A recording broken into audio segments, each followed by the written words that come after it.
Hi, I'm Zaya Ankrum from Ultraviolet and Black Scorpion. And you're watching Disney Channel. Magic. Who's this? Why aren't you saying anything? Because he only does what I want him to. I control him now. You're a super Rudo. I'm more than a Rudo. I'm hypnotico. Hypnotico? Fuck that. Pendejo is more like it. We need to connect the emitter to the super antenna. The patch panel should be up in the control room. We can't let you do that. We? Who's we? I am we. And we is me. I am Duplico. That's right, Hypnotico. Or should I say, pendejo. We're gonna kick your ass, and we're gonna take your ass to jail. Tiago, what are you doing in here? You're missing all the toasts. Just looking for the board games in your closet, and I found this. Is this what you've been hiding? Why do you have this?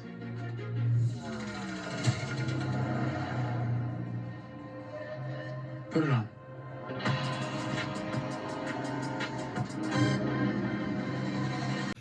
Unfortunately, I could not fit the banger fight scene in this reaction video between Ultraviolet, Black Scorpion, what is his name? Hypnotico, aka Pendejo, and Duplico, and Cascada, because the Disney copyright bastards are nothing but a bunch of fucking assholes. But man, that's the superhero part of the show. Way to finish. At least that had a happy ending. Now, it looked like, you know, the regular part with just, you know, violating Cruz's regular identity was going to have a happy ending too, right? Wrong, because I looked on Ultraviolet Wiki fandom to see how it ended. It ended with a cliffhanger, and it said it was going to end with a cliffhanger, but I knew that, but I didn't know how it was going to happen, and Tiago found the fucking mask, and now he knows his own sister's true identity as Ultraviolet, so we damn well better get a fucking season 2. So, before I go over my final season 1 thoughts, I'm going to recap this episode. So, therefore, Jonathan Jordan Medina, my God, man, you did a damn good job of making. You made a damn good job of making a badass pendejo named Hypnotico. That pendejo really got what he deserved at the end. But I just followed you on Twitter as well. I knew you had Twitter, but I wasn't sure if you used it consistently or not. But it turns out you do, so I did follow you there, my man. So hell of a job. Jalen Moore normally works behind the scenes when he played the what was his name?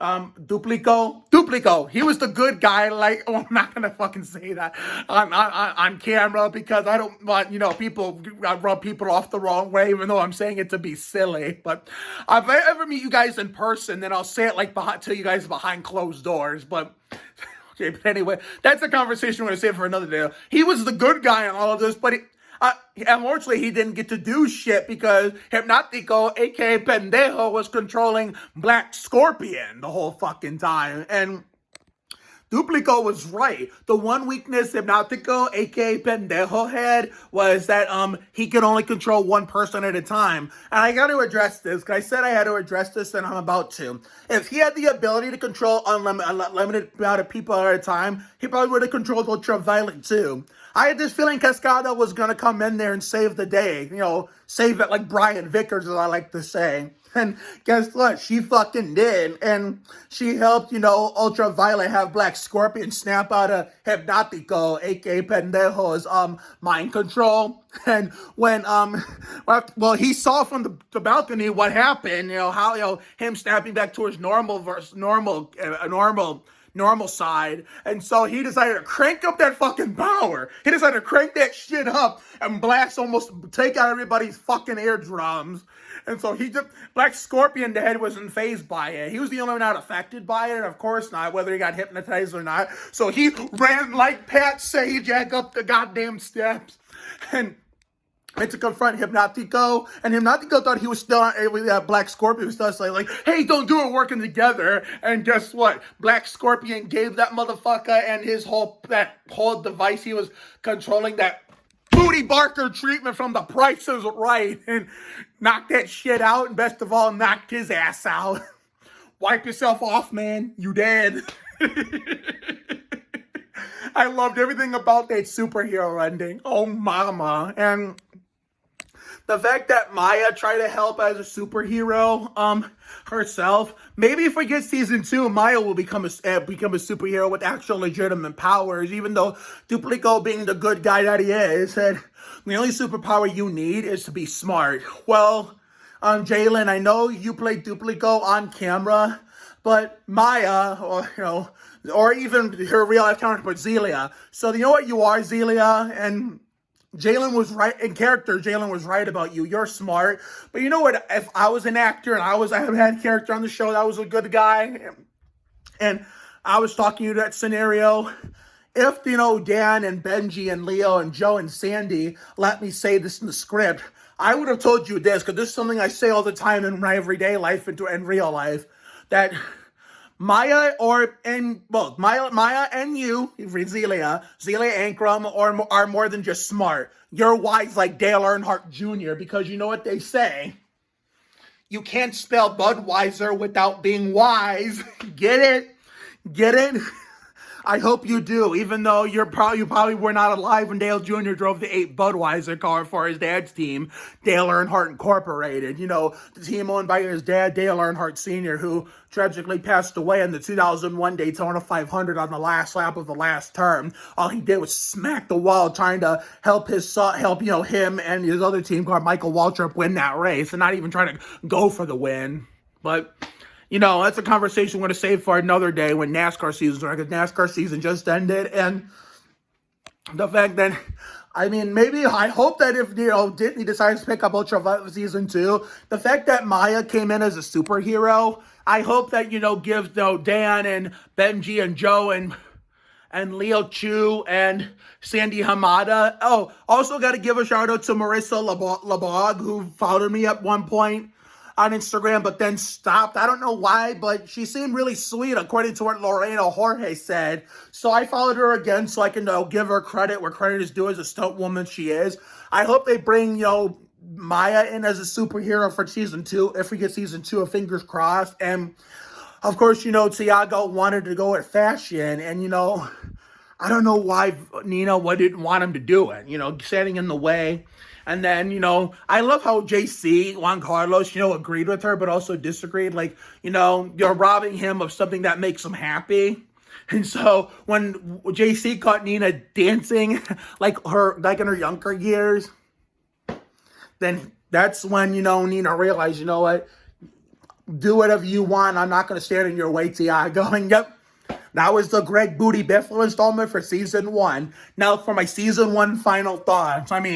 It was a hell of a joyride from start to finish. From the world premiere, from the Steve Park installment, when we ended season 1 of Spring is in the Air back in May, all the way up to now as we get close to season 2 of Winter Wonderland, because we spent most of the season in season 2 of fun, so most of season 1 of Ultraviolet, with during season 2 of Fun in the Sun. We spent, the very first episode, I think, the season 1 finale of Spring is in the Air, and we spent almost the whole second half of season 2 Adventures in Autumn, and we get all of season 2 of Winter Wonderland off. So I'm hoping we get picked up for season 2. So therefore, if not for Scarlett Estevez's time on Bunked when I first came into that show at the end of season 4 when she was Gwen, and then she eventually left to pursue the Lucifer career, and then she got this gig, I wouldn't have followed her here,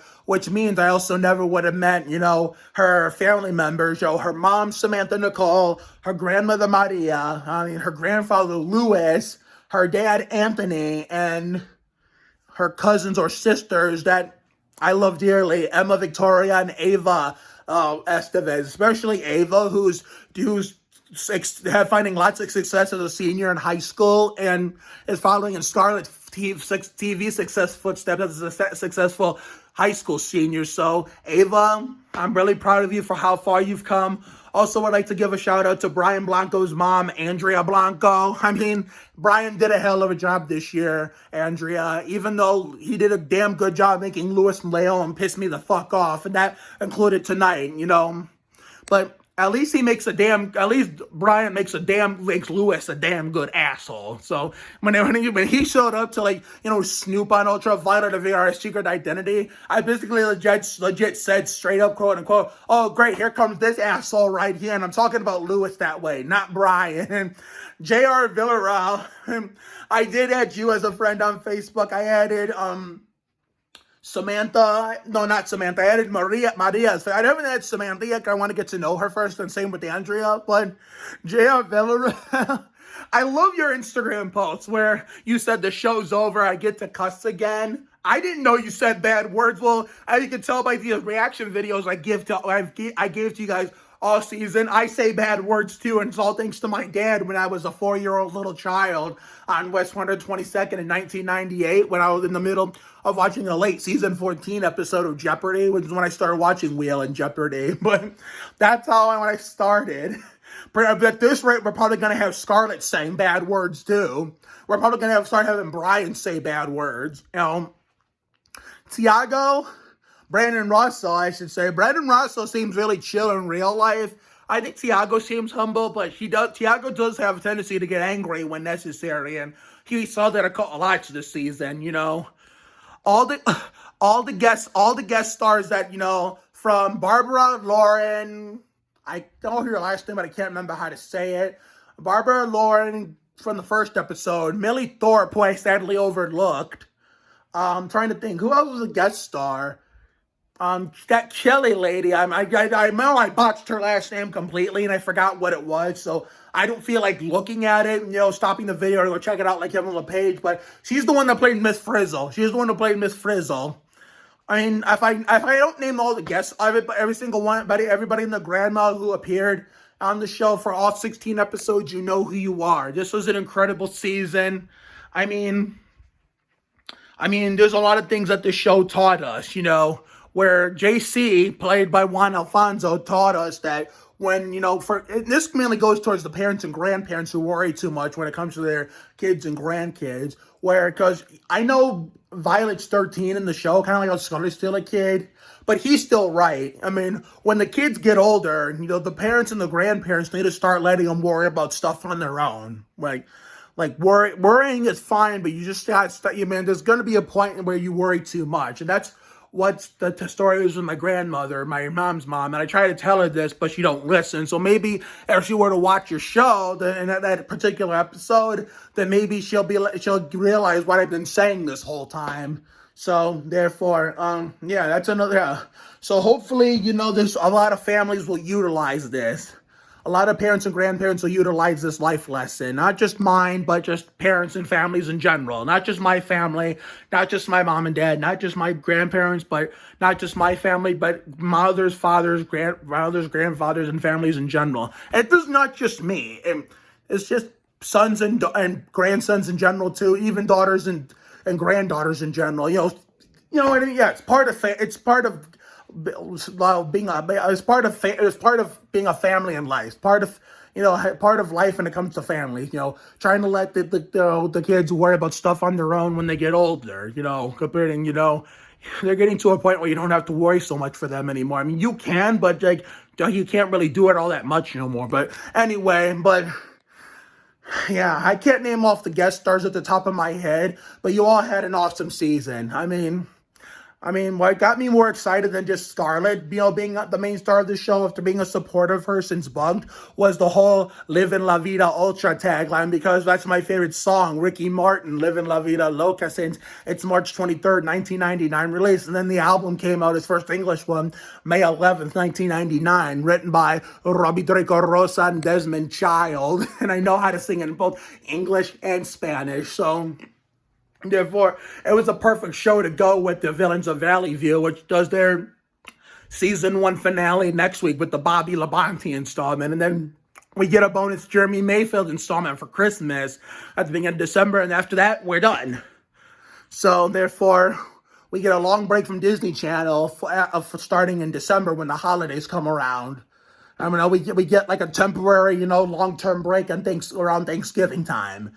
Considering, we don't, the true season 1 finale of that show is going to be airing, I think, next week. I think it's the week before Thanksgiving, and then Thanksgiving we get the week off, and then next week we get the bonus Christmas episode where they set it in the past, where it's like they show us like some certain events before, the present day Valley View events, and then we get a long break, and then hopefully we get the good news that Ultraviolet got renewed for season 2, just like Villains did, because I know there's got to be more to the story, Disney Channel, so please give us the season 2 we deserve. But from Lorena Jorge, Marissa LeBog, Sandy Hamada, Juan Alfonso, Mariana Morelli, Brandon Russell, J.R. Villara, Zelia Ingram, Brian Blanco.